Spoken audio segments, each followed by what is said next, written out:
Good morning, and it's wonderful to be back in Seattle. I was very happy until Ken has now made me nervous. It's going to take 5 hours to get to the airport.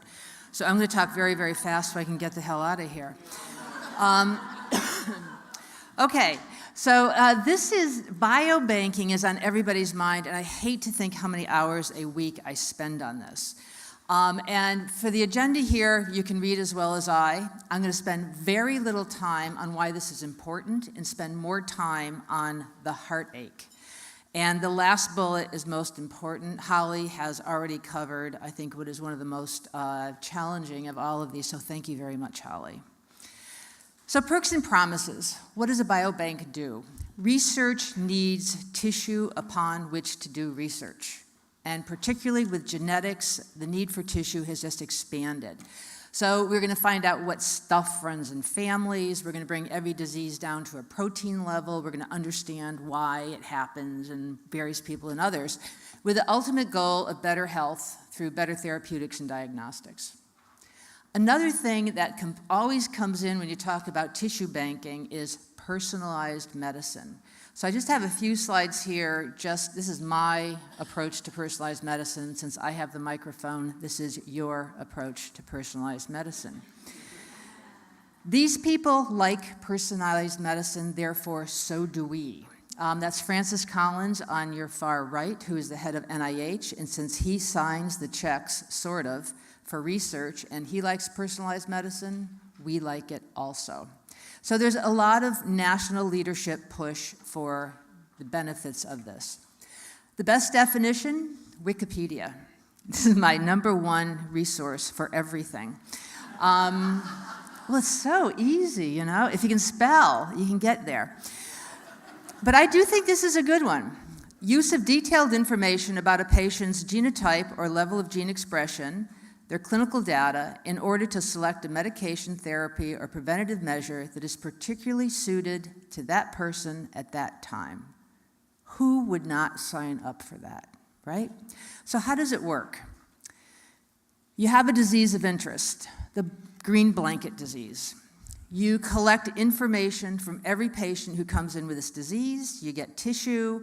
You do really detailed demographics, comorbidities, you follow them in perpetuity, you look at their families, and you look at how do they respond to various therapies, how does their disease progress, and what you find out is subpopulations emerge.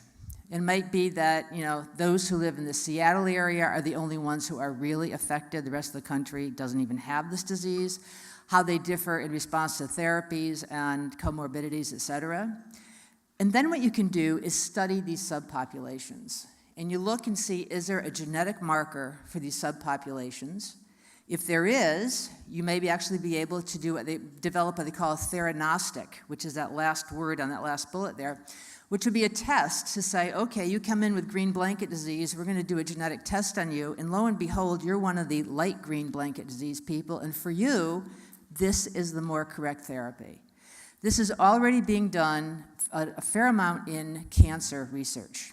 And some of the difficulties of cancer research is that you're looking at the cancer genome, not the genome you're born with. And what I've found is that with therapy, that cancer genome changes. If you also look at a primary tumor and metastases, you may have different footprints. So it's not, you know, a black and white situation. For multifactorial diseases such as hypertension, you're going to need hundreds of thousands of people. Hence, this is why we're here talking about tissue banking. That's it for the positive. Now onto the more fun. So the problems. Access to tissue. What we do versus what people think, or some people, quote, know that we do. How many in this room have been a research participant? Pretty good, okay, but how many have not? Okay, I'm going to ask this again later, and I'm hoping that everyone's hand goes up, because you think you haven't been a research participant. How tissue gets into research is driven by the common rule, which is a federal law by which we define what research is, what human subjects are, and if you're federally funded, you got to follow these laws.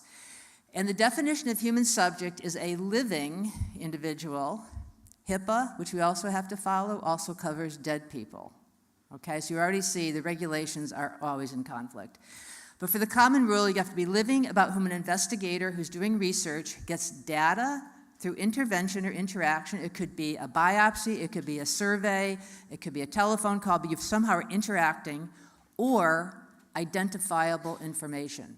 Your medical record is a human subject. Now, like everything, you got to take those laws and put it into more practical approaches. So you look at these two basic questions for tissue research. Why was the tissue obtained? And regardless of how it was obtained, is it identifiable? So to walk you through this, there is no pointer. Okay, that's okay. So the first question you ask is, why was the tissue initially obtained? If it was obtained solely for research purposes, there has to be an IRB action and informed consent. You can't sneak up on somebody and get a tube of blood and say, oops, I'm sorry, was that your blood? So there's an interaction, and of course, you have to get consent. Why is anyone going to give you a piece of themselves without you having that interaction? But let's look on the clinical care side. We have Ken here, who I sat next to him at dinner last night. I saw what he ate, and if I were his physician, I'd haul him in for a little cholesterol and lipid profile. So in he comes, and what happens is we're going to draw 10 cc's of blood. They only need 2 cc's to do the test. Why do they draw 10? Well, the tube's that big, there might be some spillage. The first result might come back and you go, whoa, no living human could have this. We need to repeat it. So they don't have to schlep them back in. They can repeat it. So it's not for nefarious reasons. It is solely kind of just logistically makes most sense. But after they do the little test on the 2 cc's, there's 8 cc's left. For those of you poor at math, 10 minus 2 is 8. Okay, so you have 8 cc's of blood left. What do we do with that? We usually trash it. Every institution has some amount of time. Ours, it's 6 days, just to make sure there's no other things that have gone wrong, and then the stuff is trashed. But what could happen is we could use that for research. So following this little thing here, we have 8 cc's left over. So is there excess tissue? Yes. Okay. If there isn't, obviously everything stops. If there's excess tissue left over, the next question you have to ask is it identifiable? If it is not identifiable, it is not a human subject because it was obtained for clinical care and it's not identifiable. And you can use this for research. Ken never knew. If it is identifiable, then it's now a human subject because remember, regardless of how it was obtained, it's identifiable. You have to have an IRB action, and the IRB will either say informed consent or they'll waive the requirement for informed consent before it can go into research. Many situations, let's say you're doing something very non-sensitive, so to speak, actually identifiable stuff can easily go into research with a waiver of consent, and again, Ken has no idea. On the research side, we have gotten blood, let's say from Ken this time. He signed an informed consent form for this. It's gone into research. The research is completed. There's blood left over. Do we need to go back to Ken for consent for the second research question we want to ask? Well, what the regs say is that if you strip all the identifiers, it is not a human subject because it's already existing. And again, so it doesn't meet those criteria. So we could use this for any other research without going back to him. On the other hand, if it's identifiable, you have to follow this through. So that the take home from this is that existing tissue, regardless of if it's existing from clinical care or from a primary research use, if it's not identifiable, not a human subject, don't have to worry about consent, don't have to worry about HIPAA. If it is identifiable, it's a human subject, and you got to do everything. So here is, because of these regulations, we are forced into this binary system. Human subject or not human subject, identifiable or not, okay? If it's not identifiable, this is the way our investigators see that. Open road. I'm on my own. See you later, Pearl. If it is identifiable, welcome to my world. Okay? So we have investigators who are falling over themselves trying to convince us that things are not identifiable. I would also. So, since identifiability is so important, how do we figure that out? I must admit, I think identifiability and privacy is overrated. You know, just people know who you are out there, whether or not you tell them. But here's what we'd have to do. First of all, there is no consistency between IRBs, and we are very proud of that. It's true. It always keeps those guys on their toes, so we continue on. So reality. Identifiability is a spectrum. It goes from identifiable to pretty much to sorted, it could be perhaps to not very, to only LaTanya Sweeney knows. Now, how many know LaTanya Sweeney? Aha, very few. LaTanya Sweeney, many years ago, was at MIT. And it was a great thing. It was a hearing in the Massachusetts legislature, and the governor was up there, and they're talking about privacy and yada, yada.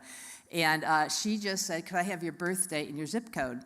And clearly it was a guy, so she knew the sex. And right there in front of the whole, the hearing, on her little computer, she was able to pull up his medical records. You know, the guy had some stuff that should not have been public, let me tell you. He's from Boston. But anyway, look at this. This is from 1990. If you have the zip code, the date of birth, and the gender, 87% of you are identifiable. Anyone here from North Dakota? You are identifiable just for living there. I mean, and so anyway, so you see it goes down. So it is hard to hide. The common rule, which is the one that tells us how IRBs have to work, allows judgment. Identity of the subject is or may readily be ascertained by somebody. So there's reality. Here is the common rule, which again, remember, makes us decide yes or no. IRB number 1 determination, IRB number 2 determination, and you're stuck with it.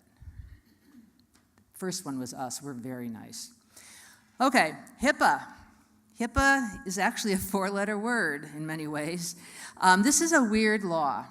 HIPAA defines identifiability by defining what is not de-identified. This is what we pay Congress to do. There are 2 ways of determining something is not identifiable. You can strip 18 HIPAA identifiers, or right out of the law, you can find a person with appropriate knowledge of and experience with generally acceptable statistical and scientific principles and methods. Most people use the first one because we can't find that person, okay? Now, the 18 HIPAA identifiers, many of them make sense. Your social security number, your medical record number. One of them, and this is just to make you all much broader in your education, is your vehicle identification number. Do you know on the front of your car, every time you take your car and you have it fixed, you know, some bozo comes out as you go in and says, what's your vehicle identification number? You go, what the hell is that? And there on the front of the car is this little brass plate that has about 40 numbers and letters. That's what it is. Why is that a HIPAA identifier? Well, you're going to find out. Well, when they were writing the HIPAA law, this is because of social behavioral research. They were doing studies on nefarious sexual practices at rest stops. And I'm sorry, guys, but it's only the males they were looking at. So what would happen is a car would come in. The research team was 3 people. One person would follow the guy into the John. One person was just kind of watching nervously with a cell phone with everybody's number. And the third would go over to the car and get the vehicle identification number so they could figure out where this person came from for their studies. That is why it's a HIPAA identifier, which is just phenomenal. But so going back to my little cartoon here, that had totally nothing to do with anything, but I thought it was fun.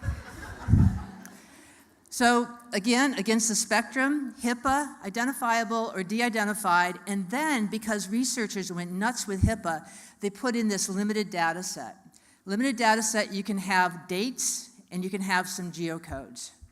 And you have to promise, I will not try to identify this person, and I will not go back and ask for more information about this person. So it's a snapshot. If you want to do, sequential research on the same people, you cannot use a limited data set. But it does help for the snapshot stuff. Okay, the advance notice for proposed rulemaking. The common rule has been in existence for many decades, and people think this needs to be refreshed. So the way you refresh a law is to change it. And the process here is you first put out an advance notice saying, hey, everybody, I think I want to change the law, and here's how I want to change it. People have ability to comment. The people who wrote the new law can say, ooh, that sounds good, we're going to change what we do, or they can say, forget it, we're going with what we suggested. They then put out a notice of proposed rulemaking, again open for comment, and then they decide either forget it, bad idea, a different law, or what we suggested. 3 years ago, they put out an advance notice of proposed rulemaking. We have yet to hear what the feds think about this. I think I may be retired by the time they think. But what they do propose is significant for this topic. They have made this proposal that all tissue is identifiable. If one law says all tissue is identifiable, IRBs are going to have to consider all tissue identifiable, and it's a human subject. 60% of our current tissue research is done under a waiver, as non-identified, non-human subjects research. This will totally change tissue research. Okay, then you have genetics. And luckily, Holly said more about genetics than I've ever understood. Genetic information is unique, but is it enough to make a person identifiable? It depends on what kind of information you're talking about. It also, depends on if there's a reference set. And because I don't understand genetics very much, I go back to basics, NCI. So think fingerprints. I'm going to use Ben this time. So we come back from the break, and you find Ben up here, dead with a knife in his chest. And there are fingerprints on it, okay? Ben wasn't really nice to me last night at dinner, so I took it very personally. Yeah, I'm now on my plane, or on my 5-hour taxi ride to the airport, trying to get my plane, and they're my fingerprints. Can anyone say Pearl did them off? Not unless I'm on file.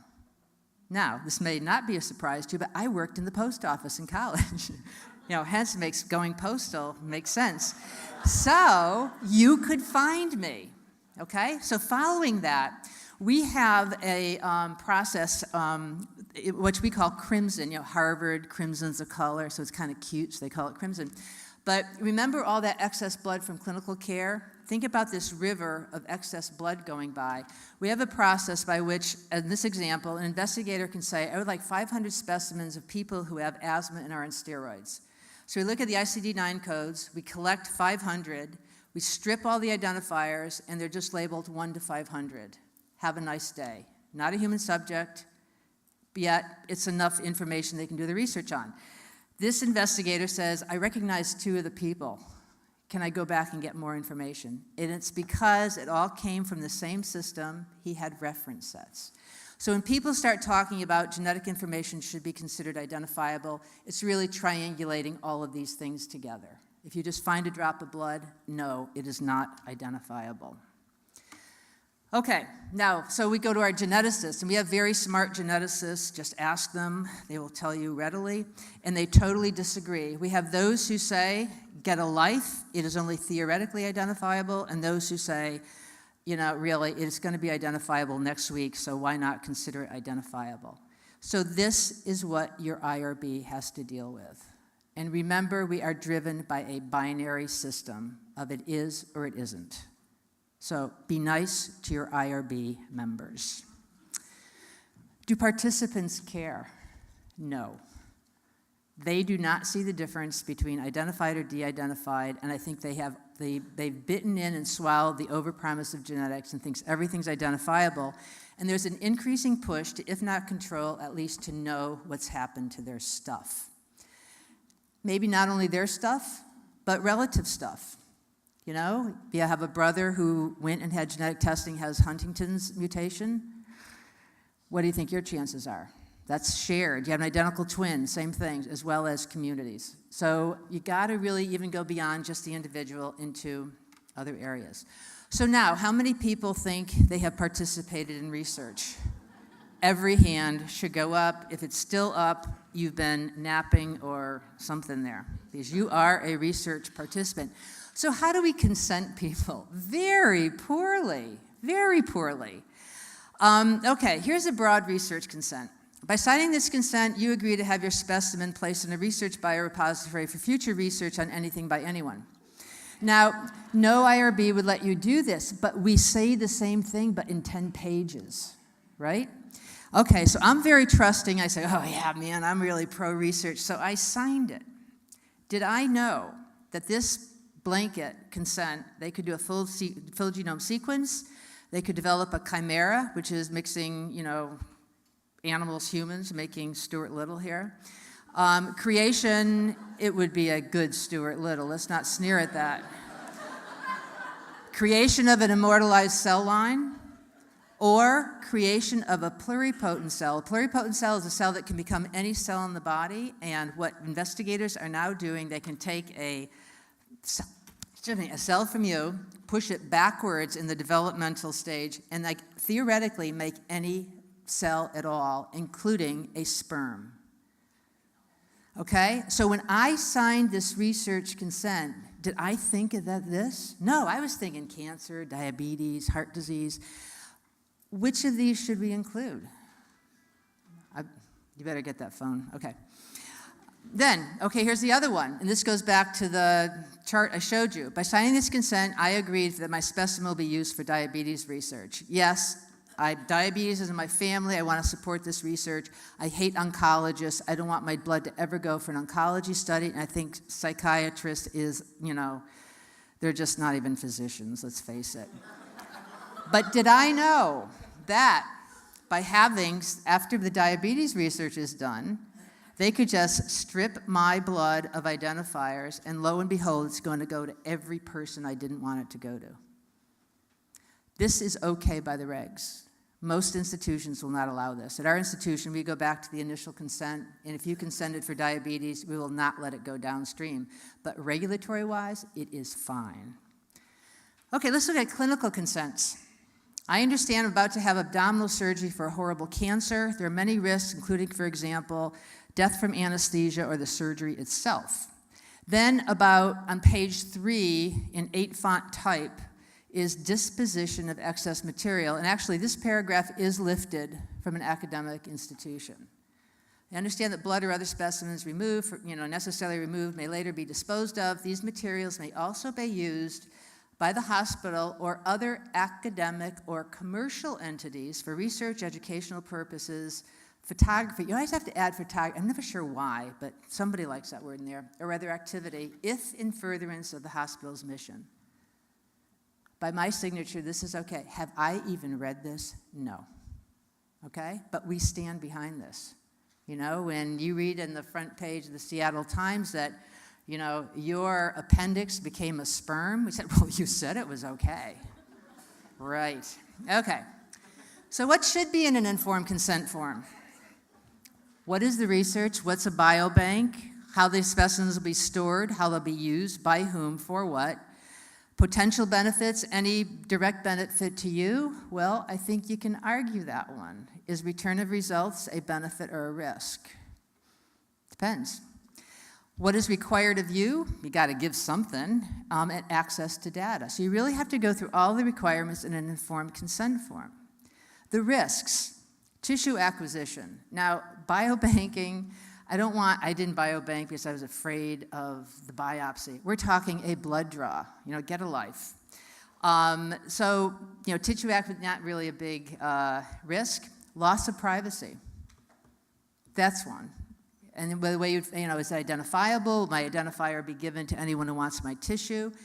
Is the risk of privacy and potential discrimination higher with genetic research? I think most people would say yes, just because of the prognostication, like you are a carrier now for. Does the Genetic Information Non-Discrimination Act help? Yes, but there's still wide open doors. It does not cover all kinds of uses. Return of results. Huge burden of information. Do you want it? Do you not want it? For yourself, your family members, your community? And I think the world is very much divided into different personality types. There's those who want to know and those who don't. I'm a not knower. I would not go to a palm reader for fear I'd find the one who knew something. I would never have my whole genome sequenced. Whereas, other people I respect immensely that you got to be kidding. Like, this is just good information you could act on. So I do think, it does come so down to a personal level. But no matter how much we talk about what should be in a consent form, remember, we often don't get one for all the reasons I talked to you about. The other issue with consent, we are now talking tens of thousands of participants. How long does consider if we wanted a consent form that went through creation of chimeras, creation of immortalized cell lines, pluripotent stem cells, that's a long consent. And just, logistically, how do you in fact do that? I really do not know. So, while this is still going on, think about other things that are happening in the public realm. And I'll just mention 3 particulars. The Immortal Life of Henrietta Lacks, which was written by Rebecca Skloot a number of years ago. How many have read that? Okay, very good. It's a big print. There are pictures. Those who didn't raise your hands, you got bad weather out there today. Go do something good for yourselves. The HeLa cell lines. When I was in medical school, we were told it was Helen Lane. It was actually Henrietta Lacks, and this was a woman who in the 50s, the regulations were written in the 70s. This is pre-regulations, okay? But she had what my mother would have called a female cancer.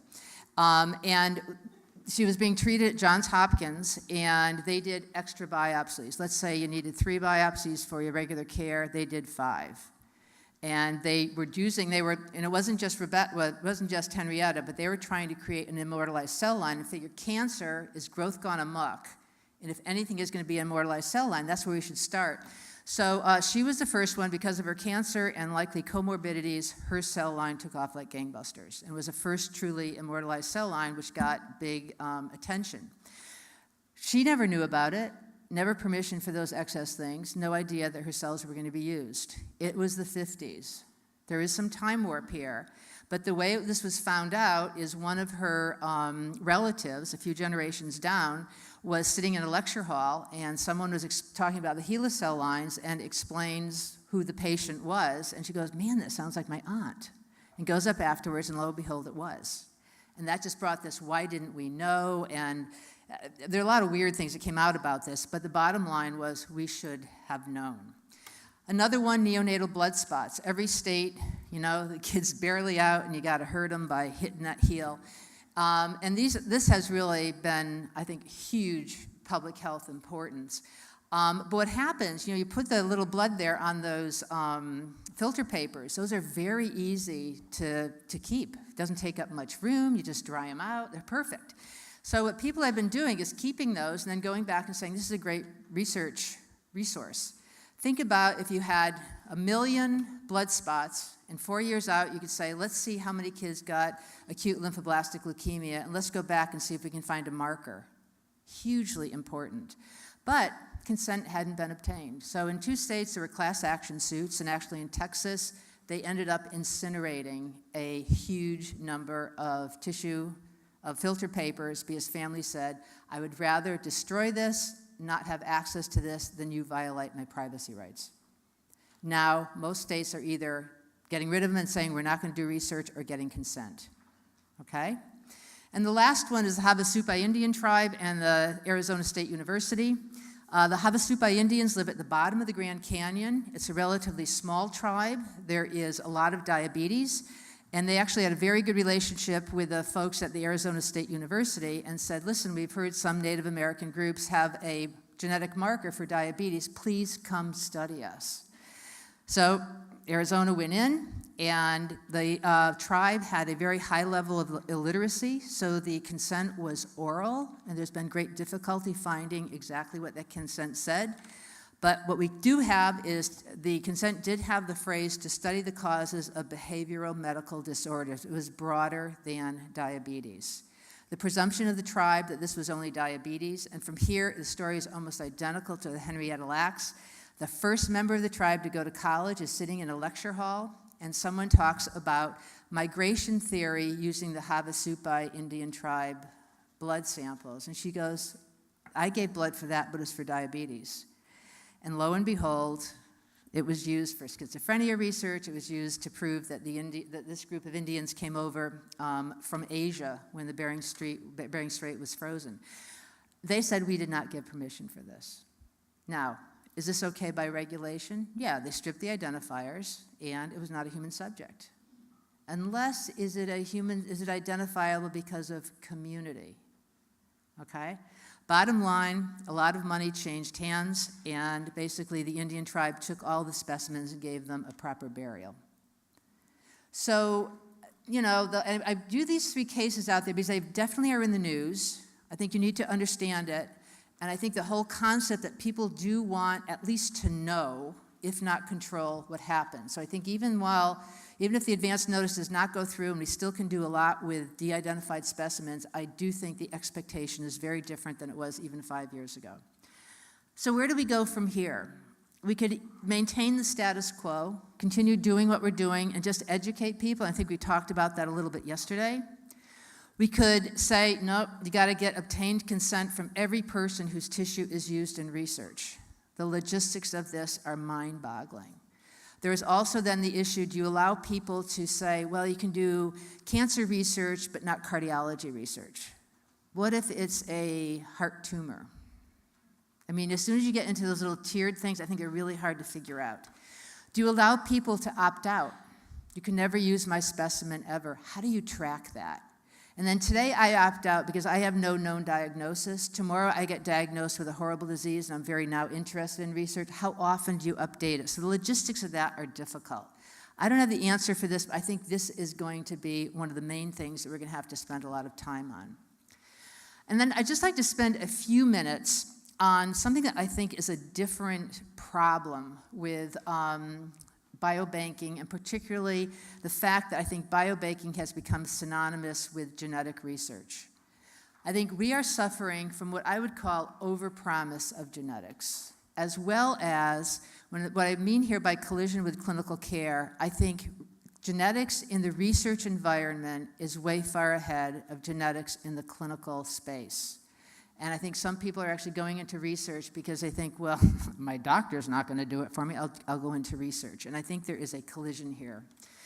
So in terms of the overpromise, these are some phrases that I pulled out from some of our research proposals. I'm not saying these were approved, but we wonder why people are confused. Genes are what determine who you are. Okay, that's even bad English. Most diseases have a genetic basis, or at least whether or not you have a predisposition. With genetic research, we shall be able to identify diseases before they occur and possibly prevent or delay them. Now you can see where the intent came, but if you know nothing about genetics, you can see why this is really quite promising. And then you have the direct-to-consumer, genetic product. Well, man, if I have to pay for it, it must mean that this is valid information. If you look on any of those websites, and if you're ever in a really boring conference call, which I am a lot, I would really suggest surfing for consumer genetics, like direct-to-consumer. There are an incredible number out there. 23andMe is obviously one of them. But there is this other one that is really kind of fun. It's essentially defining paternity, okay? And you open up their website, and there's this cute little child who has this very quizzical look on his face and a little smile. And the title says, "Add spice to your family reunion." So what you do is you nefariously get samples of, whoever you think you're related to. All the mailings are done in plain wrappers, so no one knows what it is, and you can find out. Now, as I'm saying this, in the US, depending on which geneticist to whom you speak, 12 to 15% of you are sending Father's Day cards to the wrong guy. So this is not a small issue, okay? Anyway, I know mine is mine, so your numbers have just gone up. Further over, this one I love. It is like reading a book. That's not a book I would buy. And then everybody goes back to the Mendelians. If you have the Huntington's mutation, it's hard to argue what's going to happen there. In these multifactorial variants, et cetera, it's hard to even begin to get me to understand this, let alone the 10,000 people I'm going to bring into my research study. So this is very difficult. But I do think there is this concept that genetics, if it is there, it means I have the disease. Carrier status, some may understand that, but I do think there is an oversimplification, overpromise. Then there is the availability. I think their concept is it is more available in the research realm than in the clinical realm. And I think there are huge challenges to this. I think there's a lot of problems of educating clinicians who are not genetic specialists to understand what is going on. And you think about regular diagnostic testing. You usually have an idea, like, a person comes in and their urine output is really way down and they're feeling kind of bad, you're worried about the kidneys, you're going to order a BUN and creatinine. They have a juicy cough, you're going to get a chest x-ray.